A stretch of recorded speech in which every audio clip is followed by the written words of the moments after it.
Et bonjour, c'est Bonjour. Stéphanie, René, Bonjour, comment allez-vous? Bonjour. Ça va, toi aussi, très Mathilde? bien. Ça fait un petit moment qu'on s'était croisés. Oui, je suis contente de vous retrouver. Moi, c'est ma troisième conf, aujourd'hui. Pour ceux qui n'étaient pas là avant, je me présente pour la troisième fois de la journée. Je suis, Mathilde Le Rosic, animatrice de l'E-Com Day pour la deuxième fois. À côté, je suis entrepreneur plusieurs fois, consultante, coach, de dirigeants, et surtout passionnée de tech. Et actuellement, et c'est aussi pour ça que j'aime beaucoup votre sujet, je suis, directrice des opérations part-time dans un studio qui fait des mannequins pour IA pour le e-commerce. C'est-à-dire que, en gros, on crée des identités de marque pour que les sites e-commerce puissent faire porter leurs produits. Donc votre sujet m'intéresse beaucoup. Déjà, est-ce que vous voulez bien vous présenter tous les deux et puis après on pourra avancer sur le contenu de cette conférence qui est hyper attendu. Je te laisse commencer, Stéphanie. Ah, c'est gentil, quel gentleman. Alors moi, c'est Stéphanie, Giron, donc je suis dans le e-commerce maintenant depuis 16 ans, et particulièrement chez As de Carreaux depuis 14 ans. Donc c'est un site, revendeur de revêtements de carrelage en ligne. Voilà, donc full digital cette année. Voilà, on a plus de points de vente physiques, on a un showroom sur Paris et on vend, 100 en ligne. Voilà, j'ai une casquette de consultante aussi, depuis une petite année, à côté en stratégie, digitale. Et moi, de mon côté, je suis le cofondateur de WheezyShop, qui est une solution e-commerce pour créer sa boutique en ligne, qui existe depuis 2007 maintenant. Et je suis, enfin, WheezyShop, et donc moi aussi à la tête de Peasy, qui est une solution qui aide les e-commerçants pour créer des fiches produits en ligne avec de l'IA. OK. Merci beaucoup. Donc aujourd'hui, je crois que vous avez travaillé tous les 2 pour apporter votre, expérience, et expertise, vraiment sur des cas d'usage IA e-commerce. Donc il y a plein de sujets qui vont être traités. Il me semble que vous allez parler de services clients, de fiches produits, de publicité réseaux sociaux, voilà, les articles de blog, la stratégie aussi et c'est hyper important, c'est, comment on intègre ça, comment on intègre une stratégie IA et comment on fait de la stratégie avec l'IA. Donc tous ces sujets-là, je vais vous laisser nous en parler et partager vos expériences, ce qui a été réussi et peut-être ce qui a été raté aussi. Je ne sais pas si vous allez en parler, mais on est impatient de vous voir nous présenter tout ça. Alors je ne sais pas qui commence de vous deux.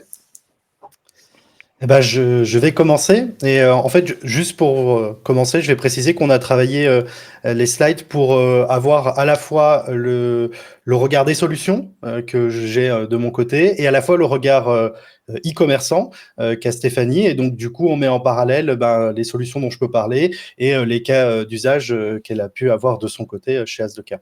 Ouais, c'était un peu plus sympa de faire comme ça plutôt que de splitter, et puis de faire, voilà 2 sections différentes. Je pense que ça peut être vraiment sympa, justement de jongler, entre nos 2 expériences. Ok, donc on commence par le service client. Oui, alors on commence par une petite étude que je présente rapidement, qui est une étude de Intercom. Donc Intercom, c'est une solution en ligne pour pouvoir, entre autres, chatter avec son client, mais aussi gérer toute sa base clientèle et communiquer avec. Et en fait, ils ont fait une grosse étude où, à leurs yeux, en fait, l'intelligence artificielle va prendre une place dans le support client pour répondre aux clients et pour une automatisation de ces réponses. Et en fait, ça va pouvoir couvrir la masse grandissante de questions qu'on peut avoir au support et pouvoir après avoir des personnes qui travaillent sur des questions qui ont besoin de plus de réflexion derrière de la part du support. Donc, du coup, sur la slide suivante, en fait, je présente rapidement les outils qui, à mes yeux, sont des outils qui permettent de facilement prendre en main un support client avec de l'intelligence artificielle à l'intérieur. Donc, parmi ceux-là, les plus grands, donc Intercom, Freshwork et Krisp. Ce qui est vraiment intéressant avec ces outils, c'est que ils vont vous aider à prendre votre documentation, la mettre au sein de l'outil pour qu'après l'outil puisse s'inspirer de ces documentations pour pouvoir répondre aux clients. Parce que là, on parle surtout du support. L'intérêt de l'intelligence artificielle générative, quand vous répondez aux clients, n'a d'intérêt que si la documentation derrière est bien structurée et bien fourni. Et c'est clairement sur ça que Intercom, Freshwork ou Crisp permet d'avancer. Ça va permettre de pouvoir mettre toute sa documentation dessus et lorsque le client va poser une question, pouvoir s'inspirer de cette documentation pour pouvoir répondre. Nous, de notre côté, on a travaillé aussi sur cette partie-là au sein de WheezyShop. Alors là, on ne s'est pas attardé sur Intercom, qui est pourtant une solution que l'on utilise de notre côté, mais on a développé notre propre outil. Donc là, c'est pas un outil que l'on met à disposition, mais on a pu travailler et comprendre quel est l'intérêt de tout ça. Et du coup, c'est le moment où je vais pouvoir vous faire un retour d'expérience sur des cas d'usage que nous, on a eu sur le support client chez WheezyShop. Donc, l'IA qu'on a réalisée de notre côté, elle s'appelle Maya, c'est le nom qu'on lui a donné. Et l'intérêt qu'on avait avec Maya, c'est que nous, on a, depuis 2007, on crée de la documentation interne, de la documentation externe, on a un blog, énormément de data que l'on a pu regrouper au sein d'un seul et unique système d'intelligence artificielle qui va pouvoir répondre aux clients. Donc, mine de rien, ça fait un bon moment qu'on a lancé Maya, mais ça a été du temps de travail. Hein. Ça a mis 6 mois de travail pour sa conception, à la fois en termes de développement, mais aussi à la fois en termes de recueil de toutes les données, clean des données et tout ça. C'est maintenant disponible depuis 12 mois pour nos clients et Maya traite environ 40 000 messages par mois. Et en fait, il faut savoir que Maya, elle intervient de deux façons différentes. Soit les commerçants peuvent l'interroger directement. Voilà, ils posent une question à Maya et ils savent très bien que c'est une intelligence artificielle qui répond derrière. Soit ils vont poser une question à nos équipes et nos équipes sont disponibles soit par chat, soit aussi par visio si les clients en ont besoin. Et en fait, Maya va pré-rédiger la réponse à la place de nos équipes. Et nos équipes derrière vont pouvoir du coup relire la réponse et l'envoyer si c'est bon. Et si elle n'est pas bonne, la corriger. Et du coup, ça veut dire que si la réponse n'est pas bonne, rajouter une documentation. Et donc, du coup, on a un changement de paradigme parce que, du coup, mes équipes qui avant étaient concentrées sur le fait de répondre le plus vite aux clients, sur même des questions qui étaient des fois des questions assez basiques dont on pouvait avoir la réponse dans la documentation, maintenant, ils se concentrent sur rajouter la meilleure documentation possible pour les clients à côté. Du concrètement, coup, juste sur 12 mois, est-ce que tu peux, est-ce que tu as réussi à estimer le temps économisé pour ton équipe? Aujourd'hui, on pense que c'est entre 30 et 40% du temps de mes équipes qui sont économisés.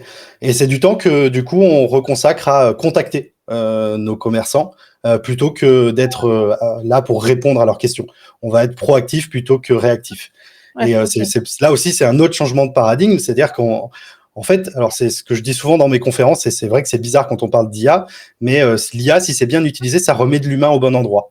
Et là, on a pu remettre de l'humain auprès de nos clients, alors que nos humains avant étaient concentrés à répondre au plus vite. En gros, tu as déplacé de la ressource support vers du customer success finalement. C'est ça? Tout à fait, c'est ça. Voilà. Et du coup, on améliore la satisfaction client derrière. Et ça, pour ça, c'est réellement le gros intérêt sur le support que nous, on a trouvé.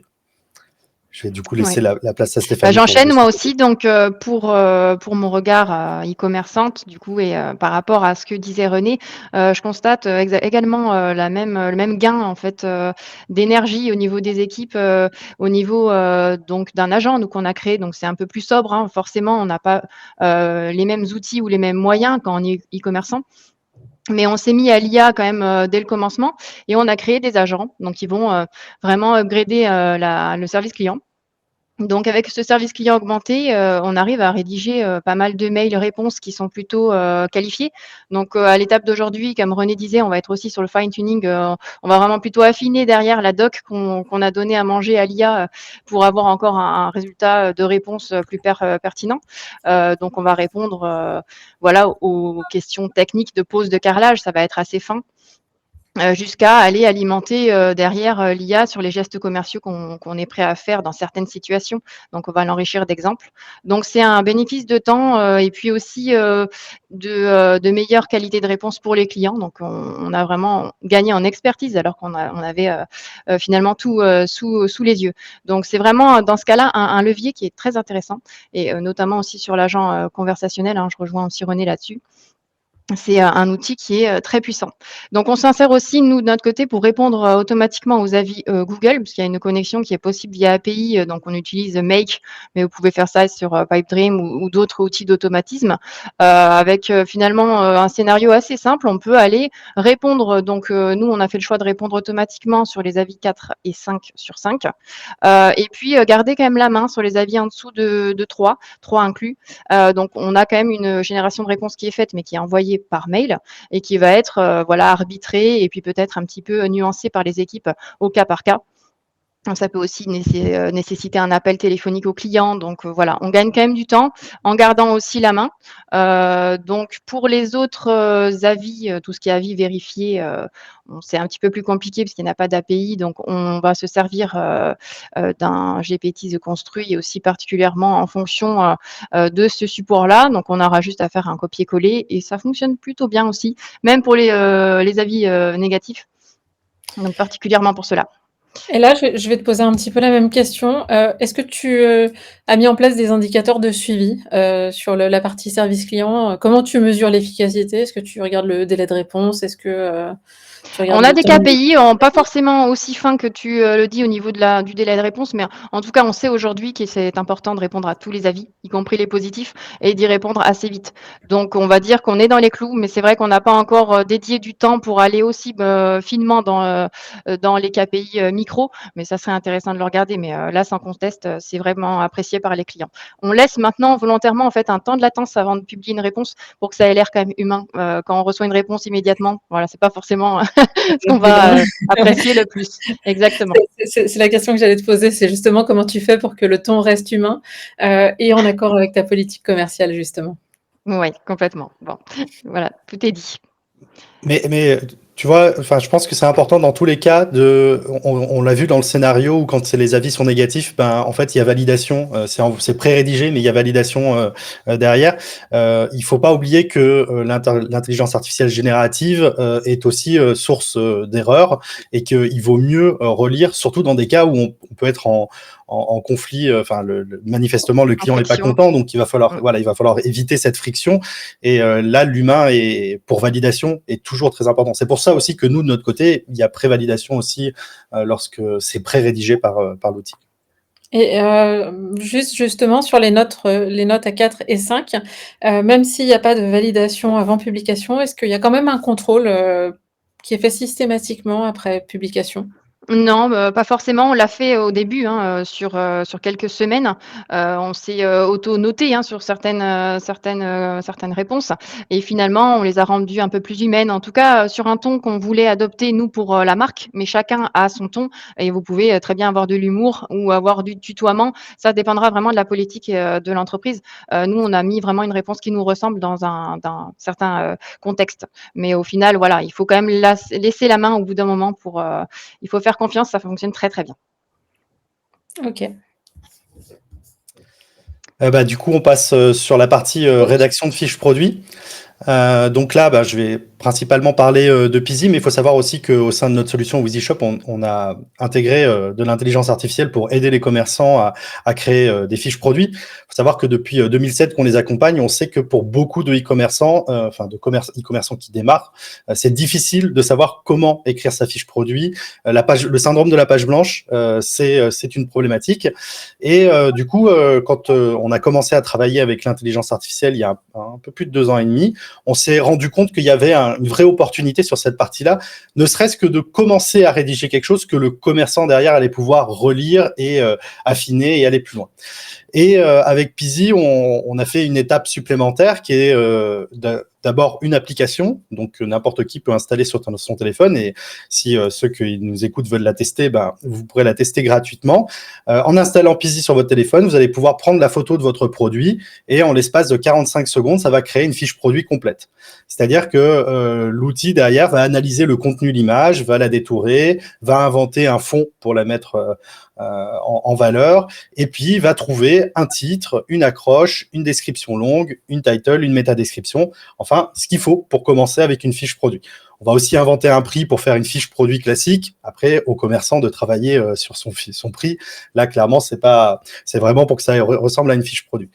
Et en fait, on pense qu'on gagne 80% du temps de démarrage sur une fiche produit avec cet outil-là, ce qui permet du coup aux commerçants après de relire. Alors bien sûr, hein, on précise, c'est important de relire derrière.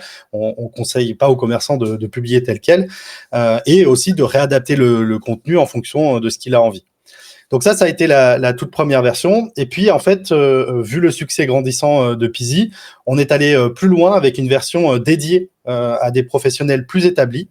Donc, dans ce cas-là, c'est une version qui fonctionne via API ou via CSV aussi. Hein, on travaille avec les deux. Et là, on va travailler plus en profondeur avec les commerçants en question pour comprendre leur ton, leur style d'écriture et aussi les structures des fiches produits. Et en fait, l'idée, c'est qu'ils nous fournissent la photo du produit, mais des fois, même plus d'informations. On peut avoir les caractéristiques du produit, on peut avoir les informations du fournisseur. Et avec tout ça, on va pouvoir avoir une fiche produit qui sera encore plus complète en termes de ce que l'on veut au final, parce qu'on se sera adapté à ce que le commerçant, le style et le ton que le commerçant veut employer. Ouais, Et du coup, si par j'ai bien exemple, compris, vous analysez ces fiches produits antérieures, c'est ça? c'est Avec le ça. ton, la structure, qui est en place et avec ça, plus les nouvelles infos, vous allez produire un contenu qui va ressembler à ce qu'ils font habituellement. Mais Enfin, vous vous appuyez sur quel type d'outils, en fait? C'est des outils open source que vous avez branchés sur Peasy? Vous avez développé, votre propre, LLM? Enfin, comment ça s'est passé tout ça? Alors non, on n'a pas développé notre propre LLM parce qu'on n'a pas les moyens de nos amis les GAFAM, parce qu'on parle en milliards de dollars lorsqu'on veut développer un LLM.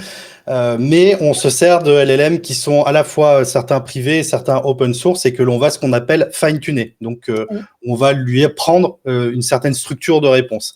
Et puis OK. après, on fait beaucoup de ce qu'on appelle du RAG aussi, c'est-à-dire c'est du prompt qu'on va proposer, qu'on va augmenter avec beaucoup plus d'informations à l'intérieur pour que l'IA ait tout ce qu'il faut pour pouvoir rédiger derrière.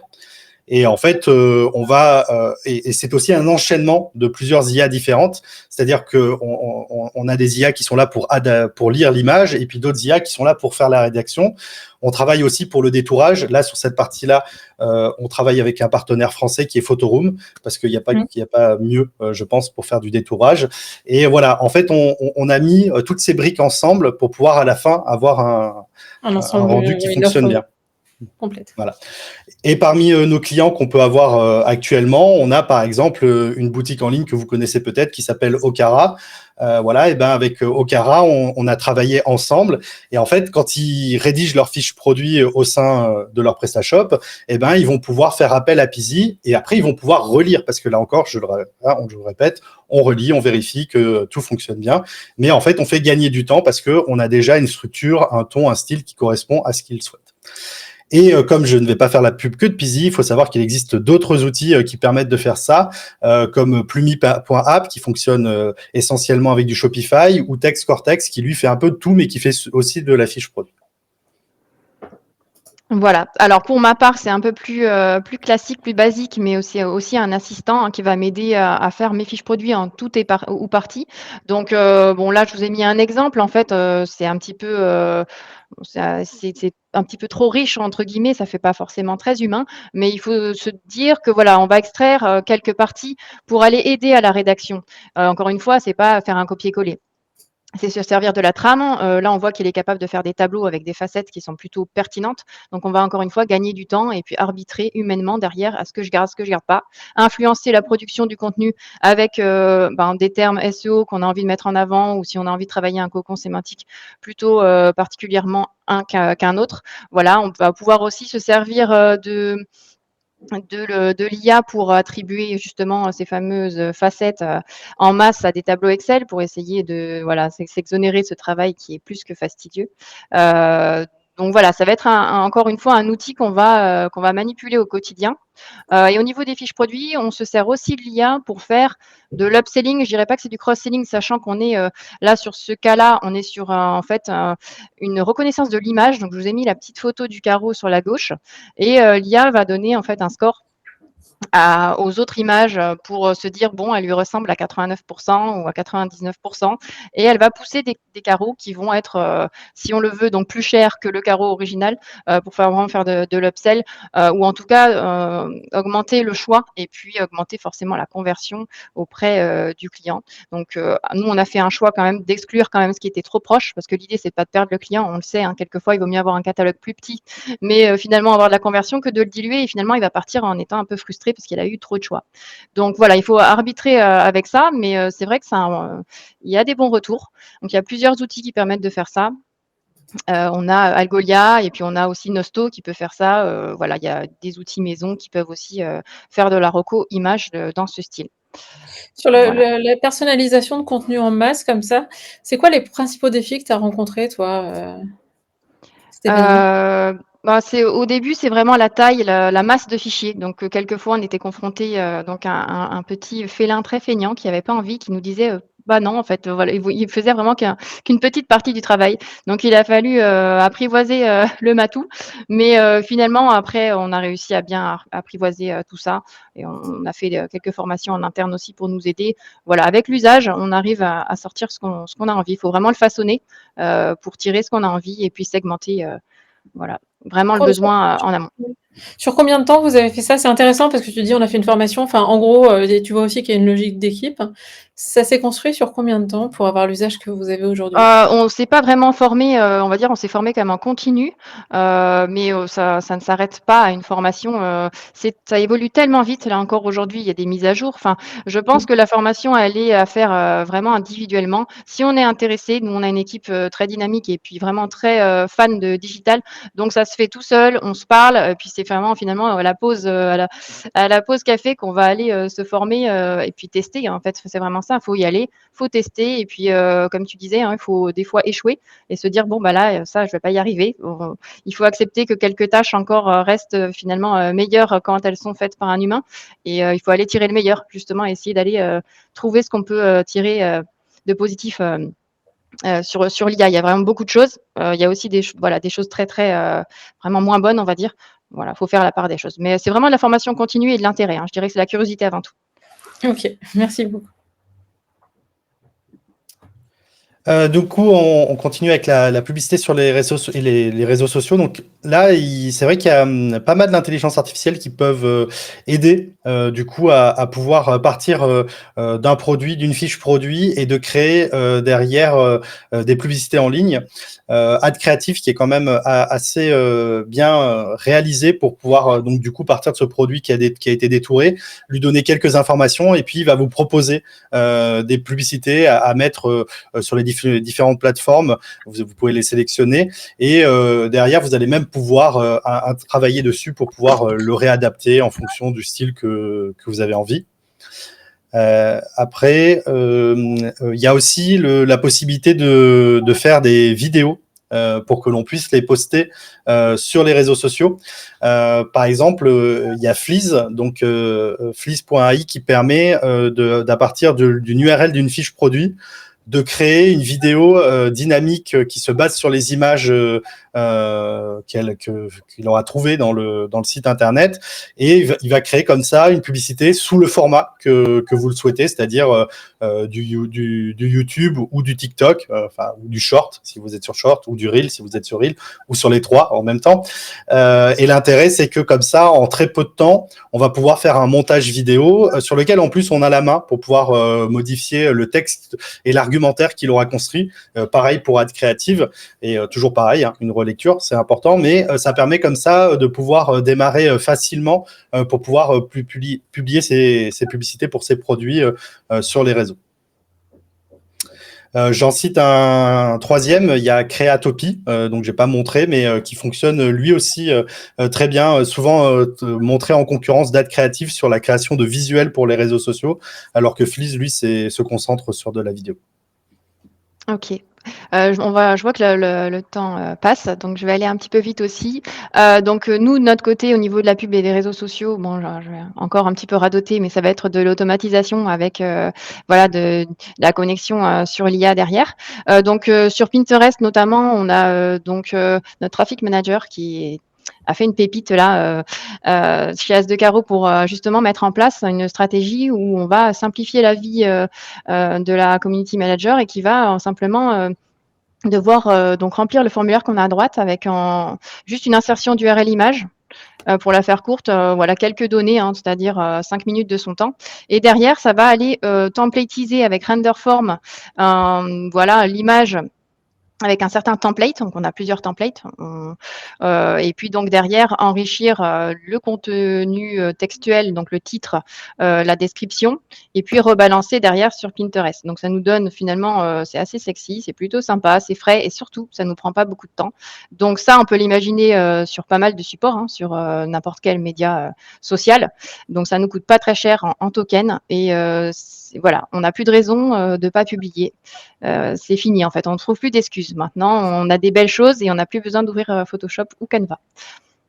Donc, pour les articles de blog et newsletter, je pense que tu peux enchaîner aussi là-dessus, René. Oui, je présente deux outils rapidement. Bah, nous, on en a développé en interne chez WheezyShop, mais c'est seulement sur notre outil, mais accessible à tout le monde, peu importe la solution que vous utilisez, qui sont assez publicités par les éditeurs de sites web et qui travaillent dans le monde du SEO. On a TextBulker et Scotch, voilà, qui sont deux outils comme ça qui vont pouvoir, avec l'IA et avec ce qu'ils ont scrappé sur les moteurs de recherche, pouvoir vous accompagner à la rédaction d'un article de blog. Ok.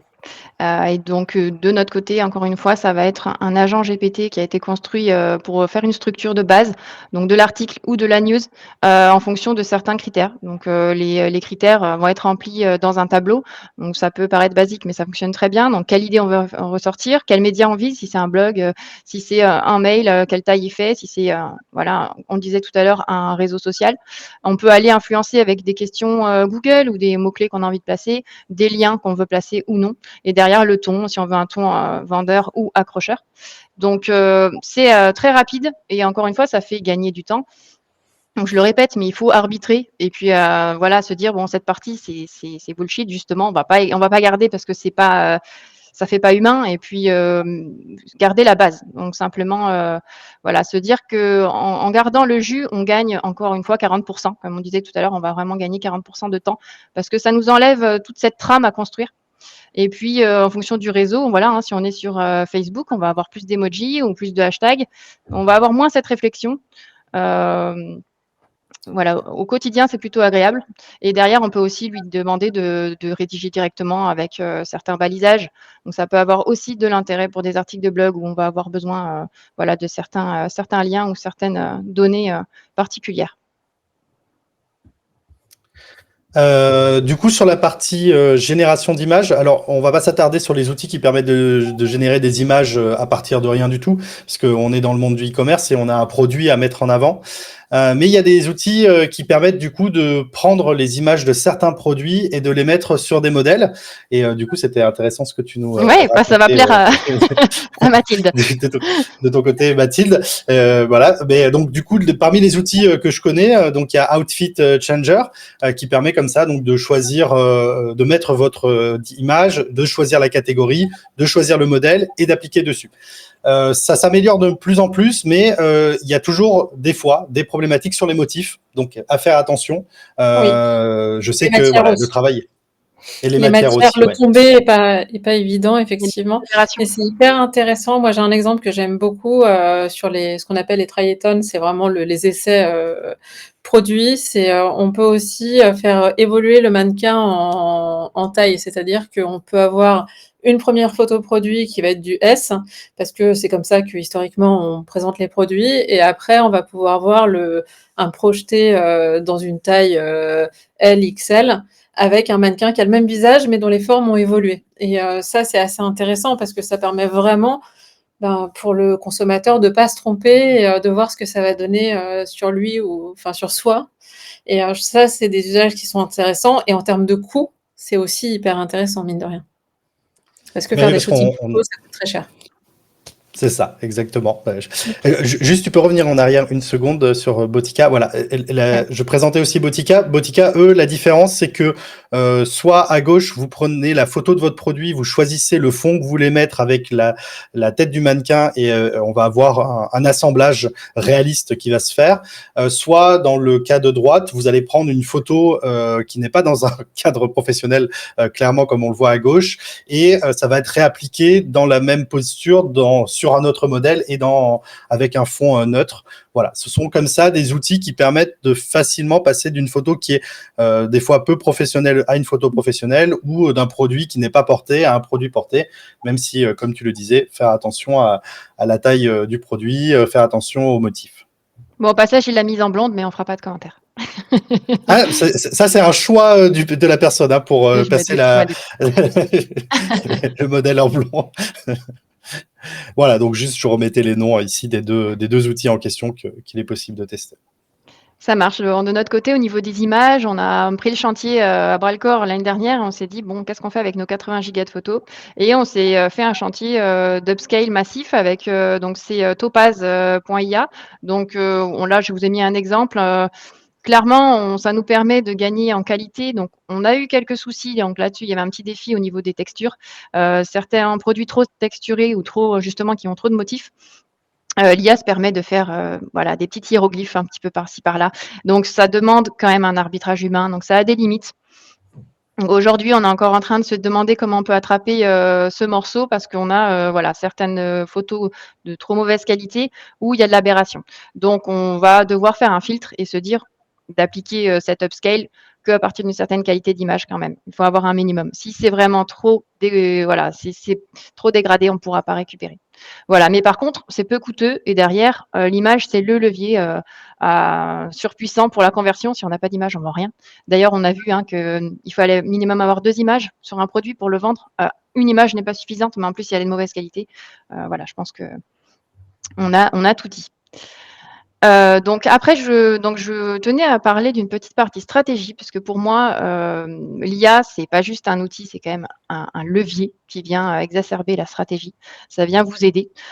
Donc voilà, je voulais vous présenter quelques slides sur tout ce qu'on pouvait adopter en réflexe pour booster cette facette stratégique. Donc notamment chez As de Carreau, on s'est dit, bon, il faut mieux connaître ses clients pour les satisfaire. Donc, tout bêtement, on a pris les 5 dernières années d'historique des requêtes SAV. Donc, ça fait un gros pavé. Et on l'a fait manger à l'IA. Derrière, pourquoi on a fait ça? Pour comprendre les besoins et puis se dire, s'il y a vraiment, là, on voit sur l'aperçu à droite que c'était l'information produit qui était dans la requête client, la top question, et ben, on va peut-être plus pousser d'informations, plus la pousser en amont dans les mails. Mais en tout cas, on va essayer de comprendre les besoins et anticiper ces demandes pour réduire, encore une fois, toutes les frictions et puis le nombre d'appels. On est moins sollicité aujourd'hui depuis qu'on a fait ces chantiers-là. Donc, problème de livraison, demande de renseignements. Ça sera cas, vraiment, finalement, c'est au cas par cas, à chaque fois particulier à votre business. Donc, c'est très intéressant aussi d'analyser tout ce qui est avis. Donc, si vous avez des comptes avis vérifiés ou avis garantis sur 5 ans, vous pouvez très bien extraire la base et puis demander à l'IA, encore une fois, hein, c'est tout bête, mais il faut y penser, d'analyser ces avis pour avoir un petit peu déjà un regard macro sur ce qu'on pense de votre entreprise et puis encore une fois améliorer les choses et se dire, moi je vais comparer les 3 dernières années vs la dernière année, voir est-ce que j'ai pas une évolution positive sur le transport, admettons, ou négative. Mais en tout cas, on peut imaginer beaucoup de choses aussi à ce niveau-là. Donc pour enchaîner là-dessus aussi, pour parler plutôt référencement et performance SEO, on peut aussi se dire, je vais extraire tout bêtement les balises alt de mes images. Et puis, là, regardez l'automatisme, hein, il n'y a que 3 parties. Je vais aller faire mes balises alt en tenant compte de mes caractéristiques, de mes facettes. Et puis, je vais les construire. Elles seront toutes propres et à jour. Il n'y aura plus de duplication. Et derrière, je les réinjecte. Ça prend pas beaucoup de temps. Ça optimise à fond. Ça c'est du levier quick win à activer sans attendre si vous l'avez pas fait. Voilà, donc pour résumer, pour moi, l'IA, ça va vraiment servir à booster aussi vos idées, votre réflexion générale. Si vous avez des idées, vous aurez forcément un intérêt à aller chercher un petit peu plus de perf avec l'IA. Donc, la segmentation de base email, je vais le passer assez vite au niveau des petites idées que je vous donne là, mais voilà, les sprint reviews, si vous avez une agilité à mettre en place, vous pouvez vous faire aider.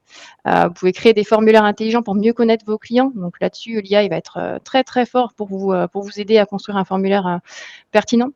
La cohésion d'équipe, vous pouvez aussi vous faire un petit agent qui vous aide à mieux communiquer avec vos équipes.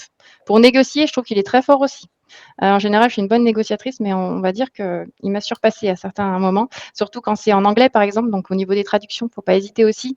Analyser les tendances des ventes aussi en fonction de votre historique. Si vous avez des nouveautés, vous pouvez analyser les 6 derniers mois des ventes de vos nouveautés et puis regarder les tendances. Ah, ben, finalement, on va voir qu'on vend plus de roses en ce moment ou plus voilà, telle ou telle caractéristique.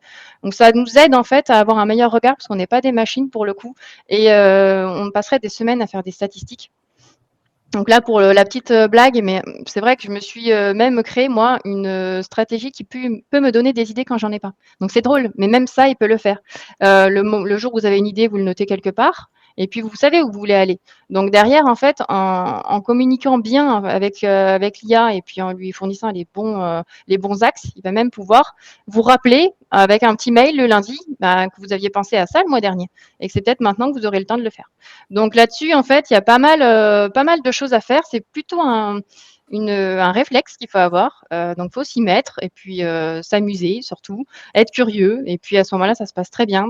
Moi, au début, j'ai appréhendé beaucoup l'intelligence artificielle parce que j'avais l'impression que ça allait me remplacer, mais pas du tout. En fait, ça va sublimer. Pour moi, il faut vraiment le façonner pour en tirer le meilleur. Là, je lui ai demandé pour la petite blague de générer une petite phrase de transition pour Élodie Gervais et Juliette. C'est pas mal.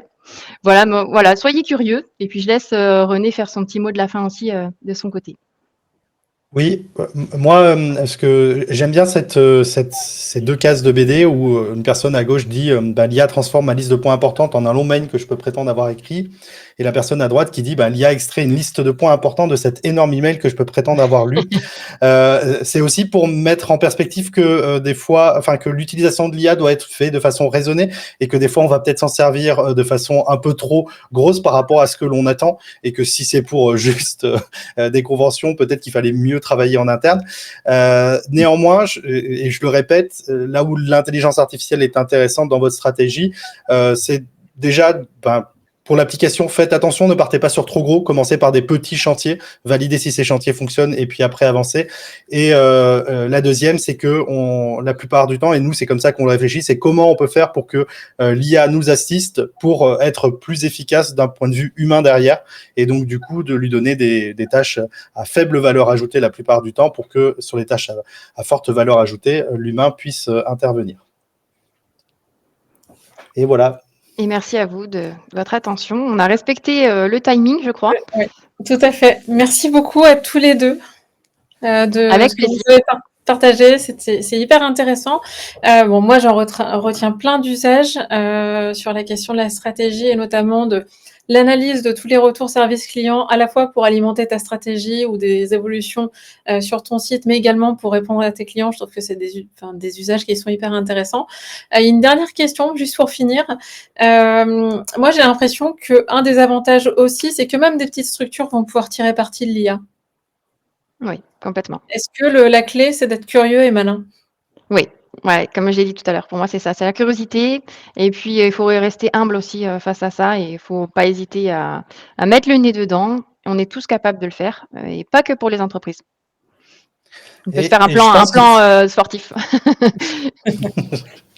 Et je pense qu'il faut voir l'IA comme un assistant, en fait. Clairement, il est là pour nous aider, nous accompagner. Il y a plein de moments où il va pouvoir nous proposer des choses auxquelles on n'a pas pensé. Et après, nous, on va affiner, on va aller plus loin. On reste l'expert par-dessus, mais il va pouvoir nous accompagner sur plein de choses. Et c'est ça où l'IA est très intéressante à même l'échelle d'une toute petite entreprise. Oui, complètement. Ok, ce sera le mot de la fin. Merci beaucoup à tous les deux. Merci à toi. Merci. Bonne fin d'après-midi. À vous aussi. Au revoir.